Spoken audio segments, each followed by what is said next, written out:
Temos uma pergunta aos professores. Quais são as possibilidades de luta e resistência na contemporaneidade? Eu penso que o anarquismo, hoje em dia, ele está mais atual do que nunca, né? O anarquismo está interessado em pensar práticas de liberdade, práticas de autonomia. Vivemos num mundo que podemos chamar de uma sociedade de controle, onde as capturas de individualidade, as capturas de modo de viver, de agir, estão cada vez mais envoltas a identidades, a aspectos que nos colocam condicionados a determinados modelos e padrões. O que o anarquismo tenta pensar hoje é substituir a ideia de um modelo pelo modo de existência, como cada pessoa pode criar seu próprio percurso autoral, criando sua própria estética da existência a partir de suas práticas e sua inscrição na vida e na relação com os outros. Eu tenho procurado discutir esses temas da anarquia, do anarquismo e dos modos de vida singular a partir da minha prática como profissional na área de psicologia.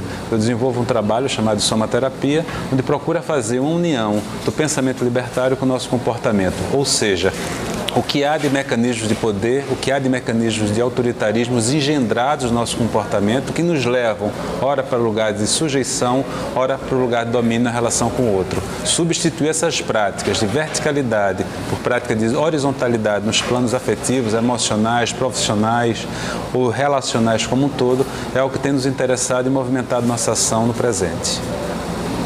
As práticas de resistência, elas se inscrevem no nosso cotidiano não como algo que se contrapõe ao que está dado. Claro que é fundamental estarmos atentos às práticas de poder que agem sobre nossas vidas, criando modelos, criando práticas, criando atitudes, ou mesmo pela própria ação do poder que nos constrange nos limite.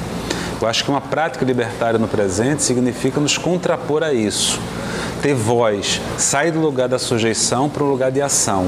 Mas mais do que pensar a resistência como uma força reativa a todas essas práticas, nos interessa é pensar como as resistências favorecem invenções de vida.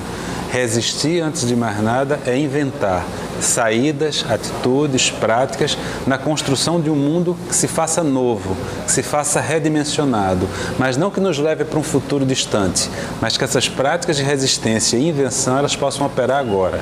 Seria a ideia de substituir a noção de uma utopia como algo futuro, como um terreno apaziguado que se distancia de mim, para algo que o filósofo francês Michel Foucault chamou de uma heterotopia, ou seja, como é possível pensar as utopias realizáveis nesse momento.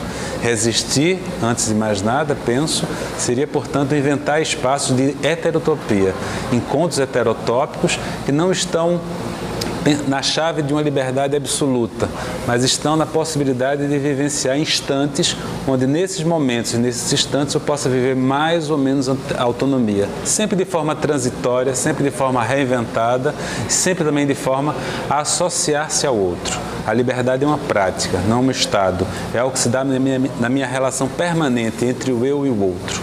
Não é uma relação que se contrapõe ao outro, mas uma relação que se faz junto ao outro. Essa ideia que nos leva à compreensão de uma relação agonística, onde um permanente combate nas minhas relações de mim comigo mesmo e de mim com o mundo, me levam não a se sobrepor ao outro, nem me subjugar em relação ao outro, mas pensar esse outro como algo que está ao lado, para substituir relações de verticalidade por relações de horizontalidade. Essas coisas não são só apenas possíveis, como emergenciais no nosso contemporâneo. Nessa perspectiva da vida como invenção, eu acho que um dos campos mais interessantes e mais curiosos é o campo amoroso, por exemplo. É preciso reinventar o amor, é preciso reinventar as relações, porque é nesse campo das relações amorosas que muitas vezes se dão as práticas de poder num nível muito sutil. É como uma nanopolítica, uma política epidérmica, onde o amor, muitas vezes, ele é utilizado como forma de dominação do outro.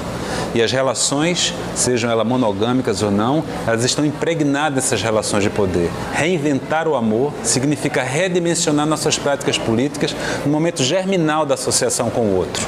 Porque é das relações amorosas que muitas vezes desembocam nas relações familiares que o Estado se constitui.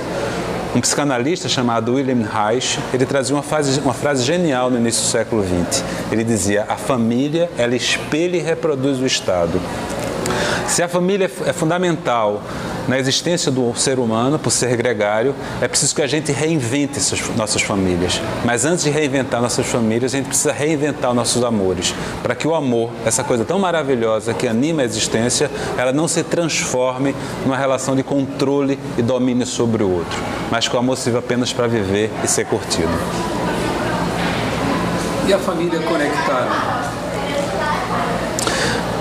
Desculpa? Família conectada. Os modelos familiares eles se reinventam a todo momento. A gente hoje chama famílias uniparentais, famílias homoafetivas. Esses redimensionamentos, essas reinvenções familiares, elas são fundamentais. Mas as micropolíticas, elas continuam operando. Quando eu falo de reinventar o amor, não é reinventar a configuração dessas associações, seja elas monogâmicas ou poliamorosas, por exemplo, mas reinventar as práticas associativas que residem ali. Há uma nova possibilidade de conexão com o outro, que não se faça pela dominação de um sobre o outro, mas da associação entre indivíduos, entre atores, na produção de uma sociabilidade libertária.